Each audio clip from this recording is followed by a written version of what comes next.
ഇനി നോക്കാം പ്രവാസ ലോകത്തെ വാർത്തകൾ.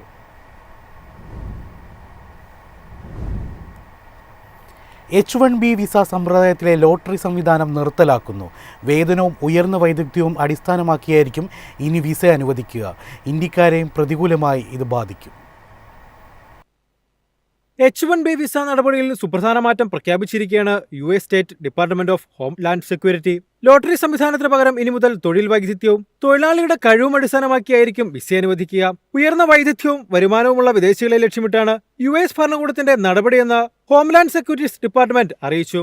അമേരിക്കൻ തൊഴിലാളികളുടെ താൽപര്യം സംരക്ഷിക്കുന്നതിനും ഈ മാറ്റം വഴിയൊരുക്കും.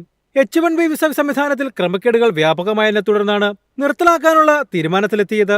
ചില തൊഴിൽദാതാക്കൾ അമേരിക്കൻ പൗരന്മാർക്ക് തൊഴിലവസരം നൽകാതെ H-1B വിസയിലെത്തുന്നവർക്ക് കുറഞ്ഞ വേതനം നൽകി പണിയെടുപ്പിക്കുന്നതായി സിറ്റിസൺഷിപ്പ് ആൻഡ് ഇമിഗ്രേഷൻ സർവീസ് വക്താവ് ആരോപിച്ചു. പുതിയ വിസ നയം പ്രകാരം വെയിറ്റഡ് പ്രക്രിയയിലൂടെയാകും വിസകൾ നൽകുക. തൊഴിൽ വൈദഗ്ധ്യവും ഉയർന്ന വരുമാനമുള്ളവർക്ക് വിസ ലഭിക്കാനുള്ള സാധ്യത കൂടും. പുതിയ നിയമം ഫെബ്രുവരി 27 മുതൽ നിലവിൽ വരും. 2027 സാമ്പത്തിക വർഷത്തിലെ H-1B ക്യാപ് രജിസ്ട്രേഷന് ഇത് ബാധകമാകും. നിലവിൽ 65,000 H-1B വിസകളാണ് ഓരോ വർഷവും US നൽകി വരുന്നത്. ഒപ്പം US വിദ്യാഭ്യാസ സ്ഥാപനങ്ങളിൽ നിന്ന് പഠിച്ചിറക്കുന്നവർക്ക് 2,000 വിസകളും അധികമായി നൽകുന്നുണ്ട്. H-1B വിസ പ്രോഗ്രാമിന്റെ ഏറ്റവും വലിയ ഉപഭോക്താക്കളായ ഇന്ത്യൻ തൊഴിലാളികളെ ഈ മാറ്റങ്ങൾ സാരമായി ബാധിക്കുമെന്ന് പ്രതീക്ഷിക്കുന്നു. പുതുക്കിയ നിയമങ്ങൾ പ്രകാരം മധ്യ കരിയർ എൻട്രി ലെവൽ അപേക്ഷകർക്ക് കൂടുതൽ ബുദ്ധിമുട്ടുകൾ നേരിടേണ്ടി വന്നേക്കാം. US ഗവൺമെന്റ് ഡാറ്റ പ്രകാരം പ്രതിവർഷം നൽകുന്ന എല്ലാ H-1B വിസകളുടെയും 70%-ലധികവും ഇന്ത്യക്കാരാണ്. News desk MyFin TV. കുവൈറ്റിൽ പുതിയ വിസ, ഇൻഷുറൻസ്, താമസ നിയമം പ്രാബല്യത്തിൽ. സന്ദർശക വിസയിലെത്തുന്നവർക്ക് തൊഴിൽ വിസയിലേക്ക് മാറാനും അവസരം. കുവൈറ്റിലെ പ്രവാസികളുടെ താമസവും വിസയുമായി ബന്ധപ്പെട്ട പുതിയ എക്സിക്യൂട്ടീവ് നിയമാവലി പ്രാബല്യത്തിൽ വന്നു. വിസ ഫീസുകൾ, സന്ദർശക വിസകൾ, ഗാർഹിക തൊഴിലാളികൾ, നവജാത ശിശുക്കളുടെ രജിസ്ട്രേഷൻ എന്നിവയിൽ വൻ മാറ്റങ്ങളാണ് ആഭ്യന്തര മന്ത്രാലയം നടപ്പിലാക്കിയിരിക്കുന്നത്. എല്ലാത്തരം എൻട്രി വിസകൾക്കും സന്ദർശക വിസകൾക്കും ഇനി മുതൽ മാസത്തിൽ 10 കുവൈറ്റ് ദിനാർ വീതം ഫീസ് ഈടാക്കും.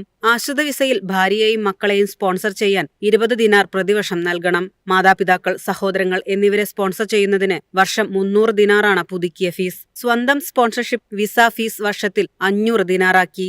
ആരോഗ്യ ഇൻഷുറൻസ് ഫീസ് വർഷത്തിൽ 50 ദിനാറിൽ നിന്ന് 100 ദിനാറാക്കി.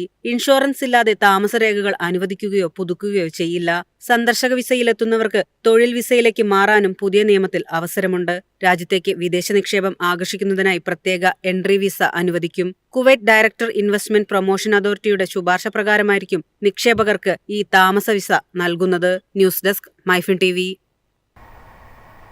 ദുബായ് ഷോപ്പിംഗ് ഫെസ്റ്റിവലിൽ ഉൽപ്പന്നങ്ങൾക്ക് 90% വരെ കിഴിവുകൾ. 12 മണിക്കൂർ മെഗാ സെയിലും പ്രഖ്യാപിച്ചു. ലോകത്തെ ഏറ്റവും വലിയ ഷോപ്പിംഗ് വിസ്മയമായി ദുബായ് ഷോപ്പിംഗ് ഫെസ്റ്റിവലിൽ ഡിസംബർ 26 രാവിലെ മുതൽ രാത്രി വരെ നീളുന്ന 12 മണിക്കൂർ വൻപൻ വിൽപ്പന പ്രഖ്യാപിച്ചു.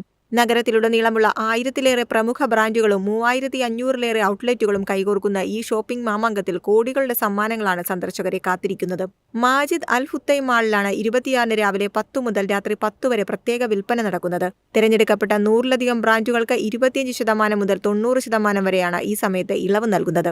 Mall of the Emirates, City Centre Mirdif, City Centre Deira, City Centre Meaisem, City Centre Al Shindagha, My City Centre Al Barsha എന്നിവിടങ്ങളിൽ ഈ ആനുകൂല്യം ലഭിക്കും. ഫാഷൻ വസ്ത്രങ്ങൾ, ഇലക്ട്രോണിക്സ് ഉപകരണങ്ങൾ, ഗൃഹോപകരണങ്ങൾ, സൗന്ദര്യവർദ്ധക വസ്തുക്കൾ, കുട്ടികൾക്കുള്ള ഉൽപ്പന്നങ്ങൾ തുടങ്ങി എല്ലാ മേഖലകളിലും 25 മുതൽ 75% വരെ വിലക്കുറവ് നഗരത്തിലുടനീളം ലഭ്യമാകും.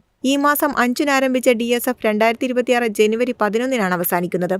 News desk MyFin TV.